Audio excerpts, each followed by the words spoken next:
friends, welcome to a channel Flavors and Delicacies. இன்றைக்கி இப்போ time 10 மணி ஆக போகுதுங்க ராத்திரி. இது எதுக்குன்னா நாளைக்கு ஆப்பா செய்யலான் இருக்கேன் பிரேக்ஃபாஸ்ட்டுக்கு. ஸோ அதுக்குண்டான மாவை இன்றைக்கே அரைச்சி வச்சா தானே நாளைக்கு செய்ய முடியும். ஸோ இந்த அரிசி இதுக்கு தேவையான பொருள் பார்த்திங்கன்னா பச்சரிசி தாங்க. இது சாதாரண ரேஷன் பச்சரிசி தான். இதுலேயும் செய்யலாம், இல்லை வேறு அரிசி இந்த பொன்னி அரிசி மாதிரி இருந்தாலும் அதுலேயும் செஞ்சுக்கலாம். பட் நான் செய்கிறது இன்றைக்கி ரேஷன் பச்சரிசி தாங்க. இதில் ஒரு 3 டம்ளர், இந்த சைஸில் ஒரு 3 டம்ளர் அரிசி எடுத்துருக்கேங்க. நான் முன்னாடியே ஊற வச்சிட்டேன். ஸோ அதனால் ஜஸ்ட் உங்களுக்கு காட்டுறேன். இந்த மாதிரி டம்ளரில் ஒரு 3 டம்ளர் பச்சரிசி, ஒரு சின்ன ஒரு ஸ்பூனில் ஒரு டேபிள் ஸ்பூன் வச்சுக்கலாங்க. இதில் உளுந்து, அவ்வளோதாங்க. இதுதான் இதனோட இன்க்ரீடியன்ட்ஸ். ஊற வைக்கிறதுக்கு, ஊறினதுக்கப்புறம் அதோட சேர்த்து அரைக்கிறதுக்காக இது 3 டம்ளர் பச்சரிசினா 1 டம்ளர் ஃபுல்லாக நல்லா அமுத்தி தேங்காய் வேணுங்க, துருவி தேங்காய் வேணும். அப்புறம் 1 டம்ளர் சாதம், வடித்த சாதம். அப்புறம் தேங்காய் தண்ணி ஒரு 1/2 டம்ளர் தான் எனக்கு இப்போ கிடச்சிருக்குங்க. ஸோ தேங்காய் தண்ணி அது காலையிலேயே நான் எடுத்து வச்சிட்டேன், புளிச்சிருச்சு. ஸோ இது உங்களுக்கு ஆப்பம் நல்லா சாஃப்டாக ஸ்பாஞ்சியாக வரதுக்காக இது யூஸ் ஆகும். அதனால் உங்களுக்கு கிடச்சா நீங்கள் இப்படி எடுத்து வச்சுருங்க, சேர்த்து வச்சு ஃப்ரிட்ஜில் வச்சுருங்க புளிச்சதுக்கப்புறம்.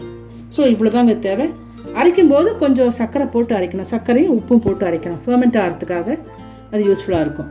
ஸோ நம்ம இப்போ எப்படி அரைக்கிறதுங்கிறத நம்ம பார்க்கலாம்.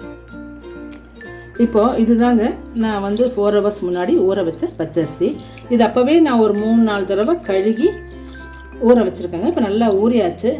இப்போது இதை இப்போ இந்த தண்ணியை வடிச்சிட்டு நாம் அரைக்க ஆரம்பிக்கலாம். இப்போ மாவு அரைச்சாச்சுங்க. நல்லா அரைச்சி கையினாலே நல்லா மிக்ஸ் பண்ணணுங்க. ஒரு 4-5 தடவை நல்லா இதோட நான் 1 டீஸ்பூன் சர்க்கரையும் தேவையான உப்பும் போட்டிருக்கேன். ஸோ அரிசி, கொஞ்சம் உளுந்து, 1 டம்ளர் தேங்காய் துருவினது, 1 டம்ளர் சாதம், வடித்த சாதம், 3 டம்ளர் அரிசிக்கு, பச்சரிசிக்கு. இதுதாங்க கணக்கு. இப்படி அரைச்சி நல்லா மையாக அரைச்சிருங்க. நல்லா இதாக இப்படி இருக்கிறாங்க. இதுதான் அதோட கன்சிஸ்டன்சி. இந்த மாதிரி அரைச்சி நாம் மூடி வச்சுட்டு நாளைக்கு காலையில் எப்படி இருக்குன்னு பார்க்கலாங்க. Welcome friends. இப்போது காலையில் ஆயிடுச்சு. நம்ம நேற்று ஆப்பா மாவு அரைச்சி வச்சோம், உங்களுக்கு ஞாபகம் இருக்குன்னு நினைக்கிறேன். இப்போ பார்த்திங்கன்னா நல்லா பொங்கிருச்சு. நேற்று நம்ம அந்த தேங்காய் தண்ணி, புளிச்ச தேங்காய் தண்ணி இதெல்லாம் ஊற்றுனதுக்கு நல்லா இப்போ நுரைச்சி வந்திருக்கு பாருங்கள். இதில் இப்போ நாம் ஆப்ப சோடாவோ இல்லை ஈஸ்டோ எதுவும் சேர்க்க வேண்டாம். ஜென்யூனான சூப்பரான ஆப்பம், சாஃப்ட் ஆப்பம் செய்ய முடியும். நல்லா எப்படி பபிள்ஸ் வருது பாருங்கள். ஸோ நாம் ஆப்பம் செய்யறதுக்கு ஆரம்பிச்சிடலாம். Batter ready ஆகிடுச்சுங்க. பேட்டர் பார்த்திங்கன்னா இப்படி தான் இருக்கணுங்க, இந்த கன்சிஸ்டன்சி. அதாவது தோசை மாவை விட இன்னும் கொஞ்சம் லூஸாக இருக்கணும், லிக்விடாக இருக்கணும்.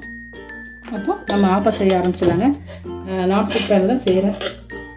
இப்போ லைட்டாக எண்ணெய் தடவிக்கிட்டு ஒரு 2 கரண்டி மாவு ஊற்றிக்கலாங்க.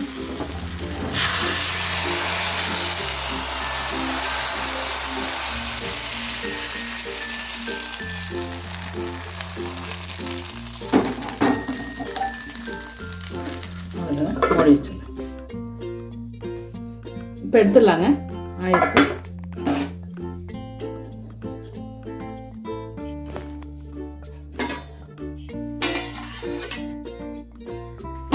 இன்னொன்று சுட்டுலாம்.